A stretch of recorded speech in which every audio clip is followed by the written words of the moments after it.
Hi, y'all. This is Kristen Chenoweth. Hi, I'm Gloria Stefan. This is Sarah Bareilles. Hi, I'm Patti LuPone.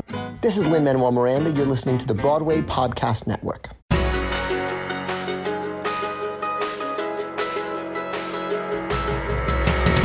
Hello again, everyone. I'm here to introduce a special bonus episode with content straight from the media room of the Tony Awards. So unfortunately, I was not able to attend the awards myself, but I partnered up with fellow Broadway Podcast Network host Sarah Goodman, who was there to capture the content on behalf of the theater podcast here and the network.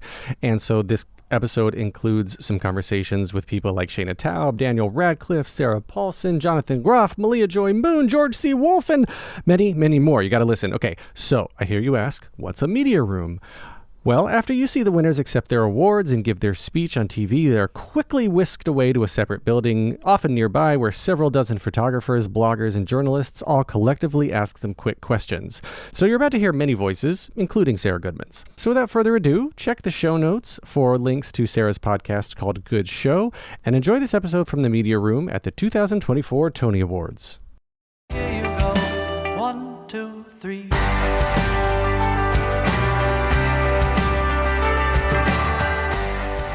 Hi, I'm Sarah Goodman, guest correspondent for the Theater Podcast.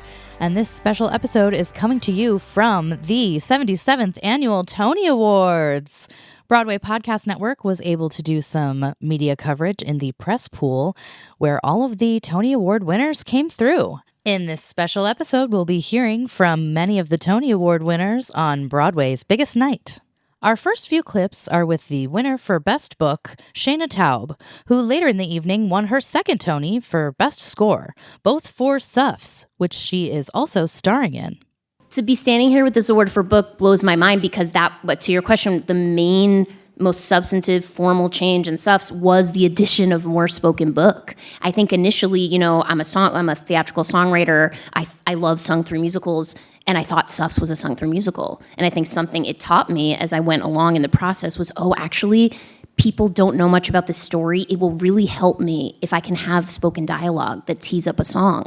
So I really studied the books that I love of musicals like Ragtime, Into the Woods, other shows I love, Urinetown, and really kind of embraced writing spoken dialogue. Yeah, and so there's a lot more of that. And so it's wild to me. I hadn't really thought of myself as a playwright, but it going through this process gave me that confidence. I think right now it's a hard year in the country. People are feeling a lot of cynicism and despair, myself included often, especially seeing women's rights being rolled back and to see reproductive rights, specifically in the right to abortion, being threatened on the state level and the federal level and not being able to count on the Supreme Court to protect that right anymore. And what I hope Suffs can do is remind us that when ordinary American citizens come together to coalition build and organize for justice and equality and our rights, we get things done. And the Suffs achieved major constitutional change 100 years ago, and we can do it now. Up next, we have a woman making history, Dede Ayite, who is the first Black woman to win for Best Costume Design of a Play for Jaja's African Hair Braiding. Hi, Linda Armstrong, Amsterdam News. When it comes to doing costumes for a show like Jaja's African Hair Braiding, which in my mind made history on Broadway, because I've never seen a show that focused on that population of ladies, what did it mean to you to make sure that your costumes were authentic to the ladies that you were representing, since they had never been represented before? Oh, that's a great question. It's very important to me to just find their heart, right? Because as much as in some ways you can look at those group of women and think they're caricatures or they're just loud and bold, but they have such depth to them, right? They're human beings. And so as a costume designer, and especially with Jaja's, it was important for me to just find their humanity and showcase that, and showcase it with tenderness, and showcase it in its complexity. So as much as there's someone who might be in a bold and colorful costume, there's also heart there, and there's also fear that she carries. And to find that nuance that I can communicate through the clothes, and then hopefully that the audience, whether they're Black or they're African, can identify themselves and relate to the story, because that story is a shared story. It might be in a different package, but we are all human and we sort of all need each other. And so as a costume designer, I really want to find that nuance and capture the complexity of what it means to be human through the clothes. What does this award mean for you personally as far as representation on Broadway and expanding the people that we're looking at on Broadway stages? I mean, it means so much because for me, I looked at Paul Tazewell, I looked at Toni Leslie James when I was coming up, and to be in this moment where I believe actually that I'm the first Black costume designer to win in a play is a lot. It's a huge moment because I know there are people like me that are just starting out and are unsure and are fearful, and you just don't know what it's going to take, and you don't know how to find that step to take you forward. And so I'm just hopeful that this moment says just keep at it. Tell the stories that matter to you, tell the stories that you find value in, and the moment will meet you. And that's what's happening for me right now. Best Scenic Design for a Musical went to Tom Scutt, who designed the set for Cabaret at the Kit Kat Club. And he graciously thanked his associates in his acceptance speech on the broadcast. You mentioned architects and you mentioned your associates. Thank you for thanking your associates. That's really special. I mentioned two more because Please. Andrew Mordake and Matthew Buttery are my US associates, and I missed them off because I had my speech in my pocket and I didn't take it out, which was an error. But I love them. Anyway, sorry. So it takes many, many people to pull something like this off, and Cabaret is especially a unique challenge with it being so immersive and having so many elements of the theater designed. What was it like collaborating with the other artists and the other designers and the director on this massive scale of a project? For me, that's what my job is, and I do think that ultimately what I look for in a new project is an invitation for a process to be different. I think we're very, very oriented, and this is part of your question as well, Matt, that it's sort of very oriented about the end product, and therefore the materials, the image, what it looks like, but not about how we get there. And I think theatre fundamentally is about how we get there, who is in that room, who we're working with, and what the process is. And then in a way, the end product takes care of itself if that process has taken care of the people that make it.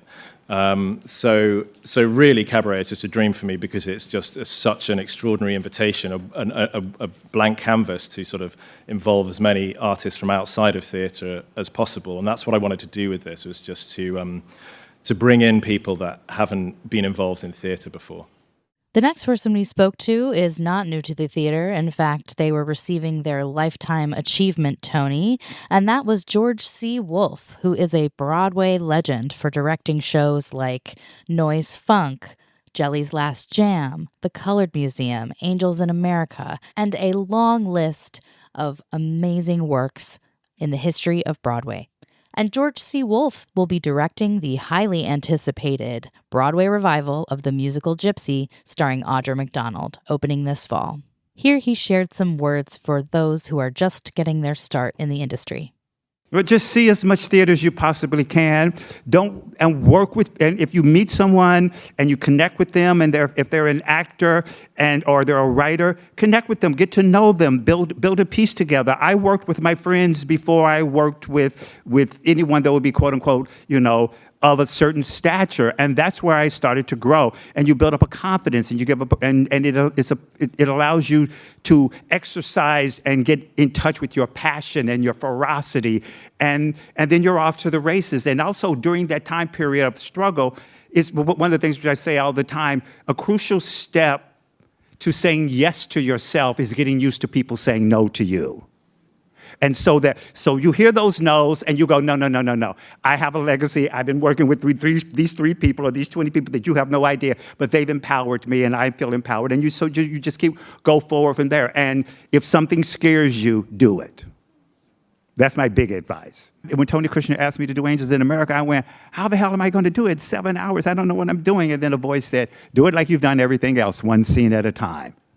And then you go into a room, and you work with a group of wonderful people, and then Tony comes in with new writing, and you're going, I'm in the middle of something extraordinary, but I'm not being paid to be overwhelmed. I'm paying to do the job, so you get back to work. It's about the work. And you grow, and you become whoever or whatever you're going to become by investing as fully and as purely and as passionately in the work. Justin Peck, winner of Best Choreography for the musical Illinois. I never call my cast dancers in the process because I think they're so much more than that. They're actors, they're storytellers, they're speaking a language that happens to be dance, and that's always how we've thought about this show. That this is a piece of theater, that it's a musical. It does bend some of the conventions of what a musical is, but at the end of the day, that is the intention behind it. And I think that's so true in terms of the cast. They are storytellers, or actors, and they just happen to be speaking the language of dance. And that was a precedent that I wanted to set in the process as we worked on this, and was really important to me to acknowledge the kind of work that they're doing here, because it's sort of extraordinary. I mean, the performance that Ricky Ubeda gives in this show is like one of, in my opinion, I might be biased, I am biased, but one of the great performances on Broadway this season. So thanks. This season, Stereophonic received a record number 13 Tony nominations, the most ever received for a play. One of the many awards they ended up taking home that night was sound design, and that went to Ryan Rumery. I know that your work was not just only on sound, but as a sound designer, there were certain things that, because this is about recording, you were able to contribute to just the overall Stereophonic. So could you talk about some of those moments from your percussionist experience, from all of those things that you contributed to what we know as the play? I think that the two moments that I've like the thing that's like so interesting about this show is the level of involvement that I had on it as a sound designer, because a lot of the times you come in at the last second, you do the sound, you go home, But I got to work with Will and Justin. I'm a drummer as well, and got to work on the songs. We worked on Masquerade, for instance. And Will had all the parts, and we were just over at his house and working all that. And that sort of just flourished and grew, throughout time. The other thing is I worked really close with David Ajmi to some scenes that were in the show, the whole drummer scene where oh my gosh, do you hear this? Do you hear that? It's happened. I've had that in the studio, and you're like, oh my gosh, we're all losing our minds. And someone's like, I hear it. Well, I don't hear it. Well, I hear it. And you just go on and on and on and on. So that was cool, where the console falls apart, not falls apart, but a channel breaks. All these things, I've never had a dialogue with a playwright before to talk about these things. And David listened, and we worked on these things together. So it's wildly gratifying to make it to this point and to have my hands in so many crazy things. So yeah, thanks. For the first time, a special Tony Award was given to a hair and wig designer. This year, it was given to Nikiya Mathis for Jaja's African hair braiding. Hello, congratulations, Nikiya! I'm Celicia. We're friends. First question: do you ever run out of ideas for hairstyles? OMG, yes. No, well, it's interesting because I do. It's always it's tricky because, again, let's say for Jaja's, right? It was okay, all of these women have to come in with a hairstyle. That could be a million different hairstyles. So then we had to start with, okay, well, what's the socioeconomic background of each woman, right? Because they could come in with twists, curls, locks. It could be a myriad of things, right? So then I'm looking at the play, and then I'm looking at what the playwright says, and also looking at what the costume designer says, and then we're going from there. And that's really what helped me with Jaja's. But also, sometimes I start with a thing, and then I look at the actor, and I look at it, I'm like, that's not the thing, or it's almost, and we're gonna add this, or we're gonna add that. So sometimes my creativity comes as tech rehearsal goes on, or as we're in previews, and then I'm refining it. Yes. Hi, Playbill here. Hey. What are some of the moments in your career that you look back on as true turning points in your artistry?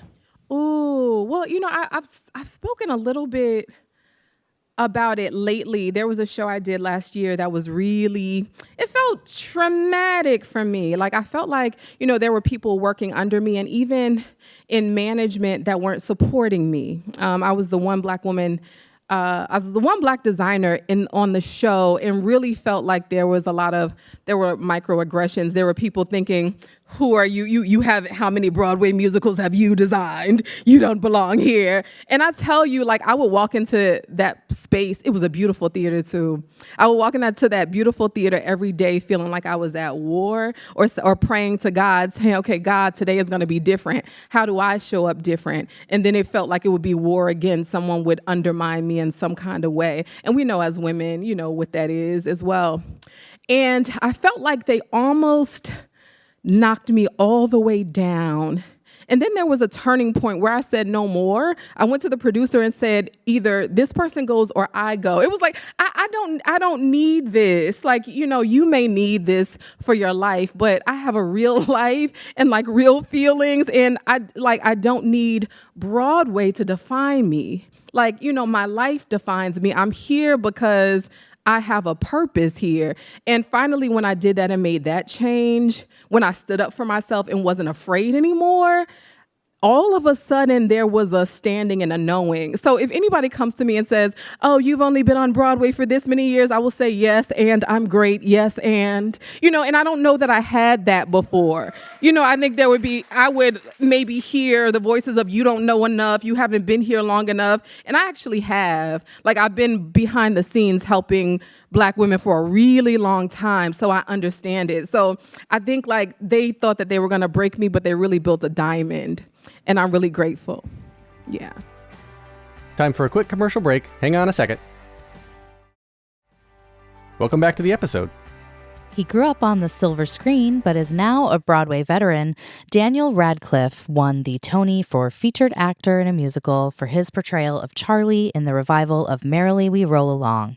I think I've become a better actor every time that I've done something on stage. I think I've learned from it every single, like doing Equus with Richard Griffiths and getting to watch Richard Griffiths on stage for months and months and months, to like refine and never stop working on something was hugely formative. And yeah, and obviously there's just like the thrill of it, like the thrill of like it could go wrong and doesn't somehow is so exciting to be a part of every night. And I mean, particularly on this show, like hearing the reactions of people, like obviously like getting a laugh in a room is amazing, but like hearing people emotionally affected by something is wild. And I've done stuff that has done that before, but not to the level that Merrily does. So it's really special.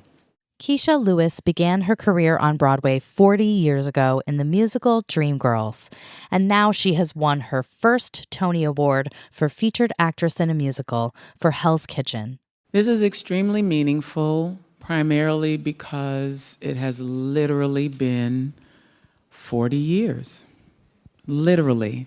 I stepped into the theater at the Imperial doing Dreamgirls when I was 18 years old. And I will be 59 in 2 weeks.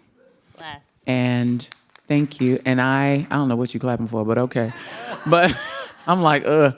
But it means a lot of work, a lot of tears, a lot of wanting to give up, a lot of not sometimes sure whether I had what it took to endure and to just keep going, you know, because I loved it. It literally was like, what else am I gonna do?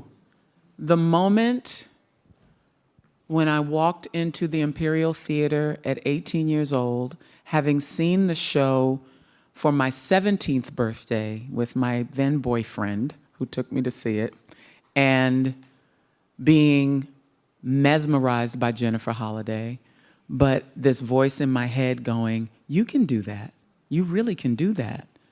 You can do that. And I didn't have an agent. I went to every open call for 2 years until finally a casting director called me and said, okay, Michael Bennett wants to meet you. Let's go.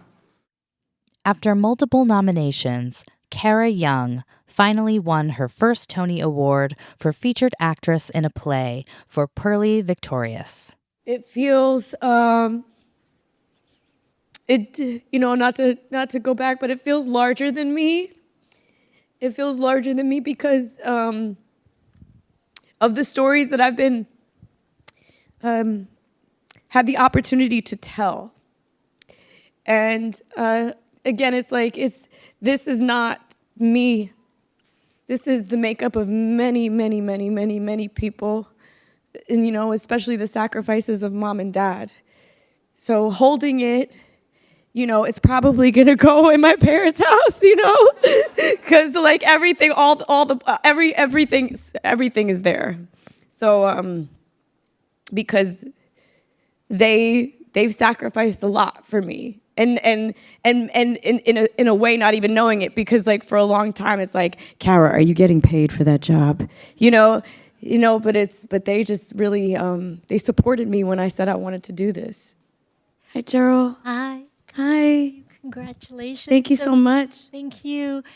So you spoke beautifully about legacies in this play, in your life, the people who've come before you and honoring them, and about Ruby Dee and Ossie Davis. So is there something you hope you would love to tell them or ask them at this moment? I think like not to answer the question selfishly, but it's a hope in doing the work justice, right? As actors, we walk into a workshop and we want to serve the play in all of its truth, and with every nook and cranny on the page, every space between, we just want to serve the playwright. And it just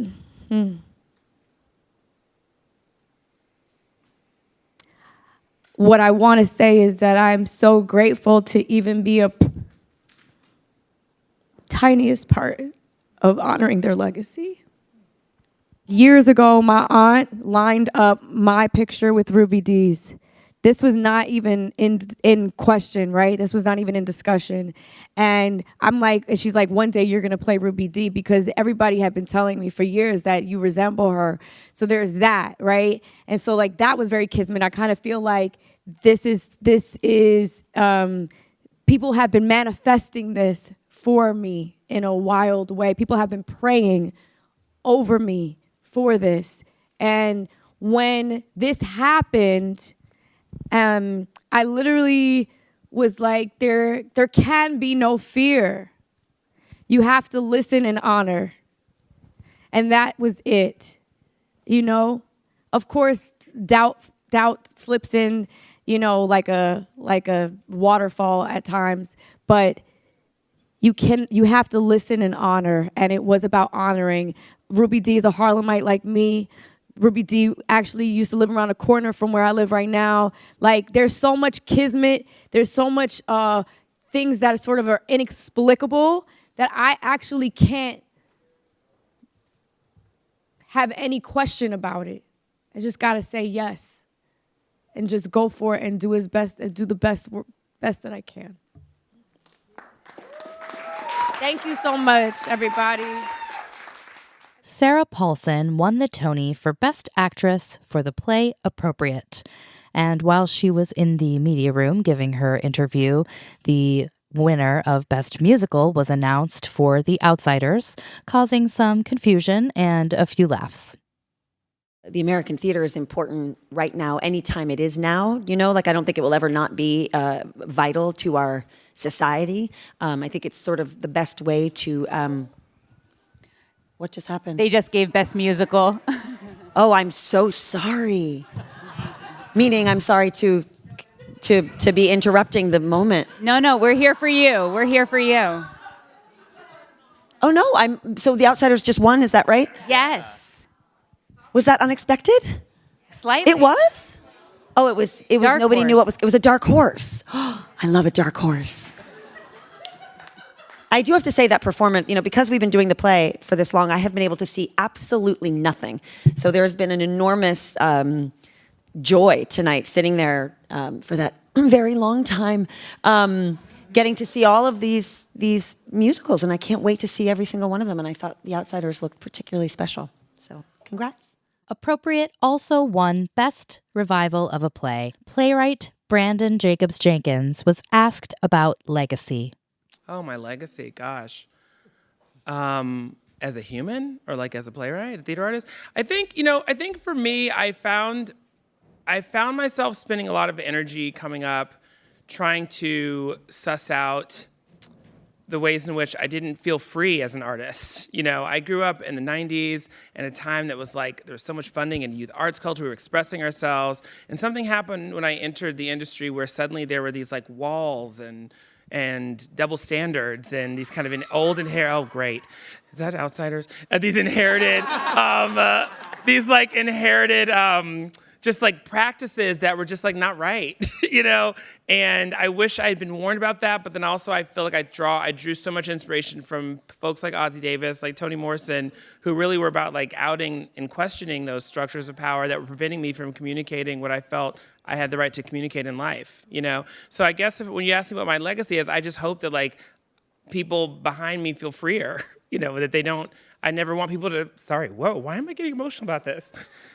Boo. But you know, I just don't want people to feel that way again. I want people who come up in the theater, who found freedom in the theater, to be able to express that in adult life and be able to make whatever they want to make with whoever they want to make it with and not have it be a hot dog mess. Best Featured Actor in a Play went to Will Brill for Stereophonic, and among others, he thanked his therapist in his acceptance speech.